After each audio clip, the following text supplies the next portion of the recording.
Crime dramas have always been popular, and over the last 15 years the genre has continued to grow, with shows such as Line of Duty, Broadchurch and Happy Valley cementing themselves as award-winning TV events. Netflix's new show Adolescence feels different. This isn't your Sunday night crime fix, neither is it a whodunit to be theorised between colleagues at work.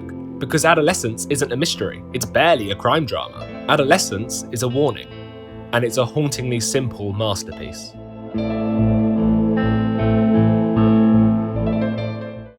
Adolescence is a 4-part miniseries written and created by Jack Thorne and Stephen Graham. The story follows Jamie Miller, a 13-year-old boy who's arrested for the murder of his classmate. Over 4 hours, we follow mere snippets of the case and watch as those around him, from his family to the detectives, are affected by the crime. And honestly, that's kind of it. Obviously, I'll dive deeper into the actual plot and the themes of each episode, but really as a whole, that's what it's about. And that's kind of why it's so effective, because there's no twist to come or no pull of the rug. The show makes that very obvious from episode 1. I've seen some people online say they were expecting more by the end, and honestly I don't really know why, but I'm jumping ahead of myself, so let's just start where every good show should, at episode 1, The Arrest. Episode 1 is probably the most typical episode for a show of this genre. It starts with Jamie Miller being arrested, and we follow him and his family as he's taken through the police procedure, while the details of the crime are slowly given to us over the course of the episode. And I don't mean typical as a criticism, and the style is definitely not something we see from most other crime dramas. I'll talk about the amazing directing later, but in a story sense, it's a usual sequence of events we expect to see in this type of show. However, it's how these events play out that really grip you from the off. This isn't your midsummer murder arrest, instead it's a full-on police raid. And watching this out of context, you'd probably expect them to be breaking into a big drug operation, which only makes the reveal of Jamie, a 13-year-old boy who wets himself in fear, all that more moving. We don't know the facts yet. We as the audience are put in the position of the Miller family, just confused and almost horrified by the level of aggression used towards a boy who still sleeps with a teddy. And this aggression is contradicted almost within seconds. He isn't put in handcuffs because he isn't seen as a threat to them. He is what he is, a skinny 13-year-old boy who's no match for one policeman, let alone the army that just broke down his door. And this continues throughout the episode. He doesn't understand his rights. He would have definitely given his phone password over if not told by an adult he doesn't have to. He can never be tried as an adult, yet he's being treated as one before he's even charged. And all of this is before we even really know the details of why we're here. It forces the audience to question the police's morals and makes us sympathise with the Miller family from the off. And yet, there's a massive question mark above all of it: the why. And due to the detective's certainty that they've got the right kid, our sympathy can only go so far. And it's the second half of the episode where the genius of the script really begins to show. The interrogation scene is a masterclass of dialogue, pacing and storytelling. Because as I said, this show isn't a whodunit. So once you strip away the mystery, we're left with the rawness of fact. Jamie Miller is a murderer. We piece it all together quicker than he or his dad does, because Jamie, murderer or not, is 13. And like any teenager, he thinks he's smarter than he is. He really thinks he'll get away with it. And his dad is just blinded by love for his son. So suddenly, without even an edit, we're now in the perspective of the detectives. We're with them, one step ahead of the Millers. We know what's coming, and as soon as we hear the word CCTV, we know it's case closed. And that's what makes this show genius. Because we're so used to crime dramas stretching out the evidence until the last episode trying to create a mystery, where here, we're told within the hour. We're shown him committing the crime within the first episode, and now we're left wondering why. Why does the child commit such a brutal act? And because of the state of the world at the moment, we kind of already know. We know what's coming, and that's what makes it so scary. That this has become so common that we're not even shocked by the end. Episode 2, School. The next 3 episodes try to answer the last question remaining: why did he do it? And each one gives us a snippet into a part of Jamie's life as a young man growing up in the modern world. Episode 2 focuses completely on his school life. The police are there in hope to find a murder weapon, but that's merely a plot device just to have them at the school in the first place. Because for the audience, the case is closed. Them finding the weapon wouldn't give us any more information than we already know. Instead, we witness what a modern school can look like. And I've seen some criticism saying that it's a bit too far-fetched, that no school is full of this many troubled kids, lackluster teachers, or disengaged students, and I'm sorry if you think that, but you're kind of wrong. Now, I'm not saying that every school is like this, obviously they're not, but as someone who has worked in a lot of schools, I can tell you there definitely is a problem. Kids are so used to having a screen, of having constant content to consume, that their attention spans are incredibly small now. And due to this, their boredom or restlessness, if you want to call it that, they lash out. They get angry or easily emotional. And because of social media, they're also scared to be what they are, which is kids. They're scared to look silly, to have fun, to be anything that may make them less popular online. And you can ask any teacher, but the rise of people like Andrew Tate has definitely had an effect on lots of young, impressionable boys. You add all this to the usual stress of exams, homework, and hormones, really schools are like a pressure cooker for young people who need more help than they can get, and the adults around them don't really know how to offer it. And this episode explores that throughout, but conveys it perfectly in one simple moment. The detectives are young, but the world is moving so quickly that he needs his child to explain the meaning behind the emojis. And there will be people watching this show, probably parents, that even when it's explained, they still don't quite get it. And that's what's so powerful and really terrifying, because how can you protect your child from something you just don't understand?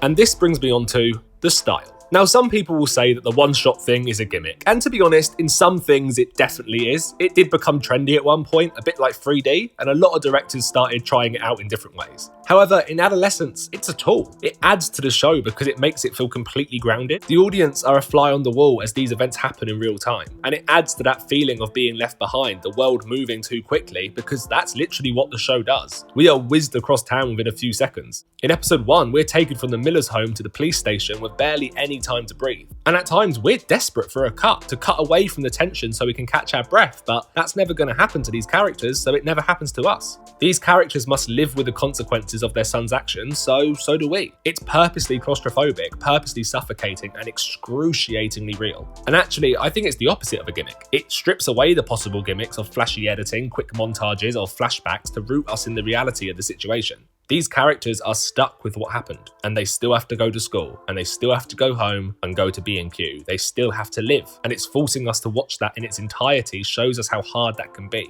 And this feeling only grows as we continue into episode 3, Rage. If episode 1 and 2 focus on the crime itself, most particularly the growing knife crime in the UK, then episode 3 and 4 aim their focus on another modern issue that seems to be evident more and more in young boys and men. Masculinity is put under the microscope, what it means, or at least what young people think it means, to be a man, and how these delusions, constantly fed by arseholes online, have disastrous consequences for women. Because Jamie isn't portrayed as a bloodthirsty killer. He's not your serial killer stalking the streets, nor is he a criminally insane Batman villain or a new obsession for the media. He's just that angry young lad that you see on the papers who took someone's life because he could. And the reason why episode 3 works so well is because of how honestly this topic is discussed. We're reminded straight away that Jamie is a child. He doesn't want a coffee from the machine, but instead a hot chocolate, and he likes his with marshmallows on top. He doesn't like pickles in his sandwich, and he jokes about salad. He uses funny voices and desperately wants to be talked to like an adult because he's not one. But unlike episode 1, this opening isn't designed to make us sympathise with him, but instead highlights the growing issue. Young boys are using the words of grown men while craving the comforts of a child. Their attitudes, sexual desires, and relationships are growing up at a faster rate than they are, and because they're so easily influenced at their age, it makes them dangerous. As the episode continues, we delve further into Jamie's mind, and this is a good point for me to say that it's a masterclass performance from both actors. I mean, the whole show, it's full of great performances. It's genuinely insane that this is Owen Cooper's first role. He's annoyingly talented, and he just makes this show. If the child actor had been bad, which let's face it, a lot of child actors are, then this series would have fallen flat on its face. But he carries this like a pro, and it's great to see new talent being given a shot on such a major platform. And really, it's his performance that allows us to see just how dangerous these attitudes can be. The words and phrases Jamie uses when angry are not dissimilar to the misogyny we read on a daily basis on Twitter or in the papers. And remember, he's trying to impress this woman, so we can only imagine how he actually used to speak when alone with his friends or what he really used to say online. And the way he towers above her in those moments of rage are horrifying because we watch the 13-year-old slip away before our eyes. In that moment, he's a man, full of rage towards a woman who isn't acting how he wants her to. We don't need to be told he didn't act this way towards his male psychologist because we just know.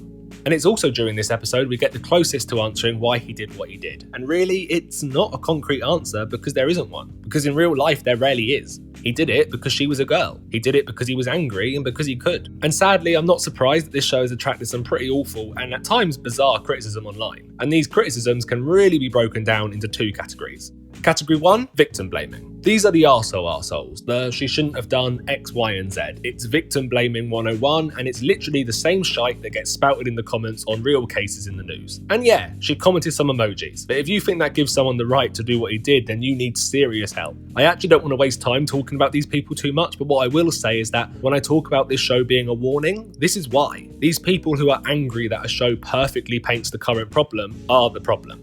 And category 2 is media literacy. Media literacy has plummeted recently, and because of this, people just can't see the subtext in some shows. I've seen people say he was bullied by Katie, but the show doesn't actually show us that. We're told he's bullied, spat on and hit, but never told by who. And later we're told that when he asked her out, she laughed at him and said she wasn't that desperate, but we're only told that by Jamie, by a boy who is desperate even now to be liked. And we're told this literally just after he admits to lying about having a sexual experience. He is so unreliable in this episode that everything he says should be taken with a massive bucket of salt. The only time we ever really get complete honesty from him is when he loses it, when his rage gets the better of him. And yes, we know she posted the emojis, but we're never really told why, what led her to do that. What we do know, however, is that she did it after she turned him down. And we know from this episode that when a conversation doesn't go his way, he flips out. So what's to say he didn't that day? We don't need to be told how he treated Katie because we're literally watching him scare a grown woman, so it's easy to believe he scared Katie much more. And he's never going to admit how he treated her because even now, with the CCTV capturing what he did, he still can't admit it. He shows no remorse, just rage. And then, episode 3 ends like it started, showing us once again that he's a 13-year-old boy. Because although the incel culture and misogynistic wet wipes are all desperate to be liked, they would probably never admit it so blatantly as Jamie does at the end. But he's a kid who's been conditioned with the anger and rage and words of so-called men. Episode 4. No twist. Like I said at the beginning, this isn't a murder mystery. This isn't a crime drama to be theorised about, and any form of twist would have just completely ruined everything the series is meant to be. And it's because most cases like this don't have a twist. There's no shocking revelation. The dad isn't secretly abusive, the mum isn't alcoholic, they're just a normal family who brought up a normal son who one day changed. And that is the scary thing, just how normalised it's become.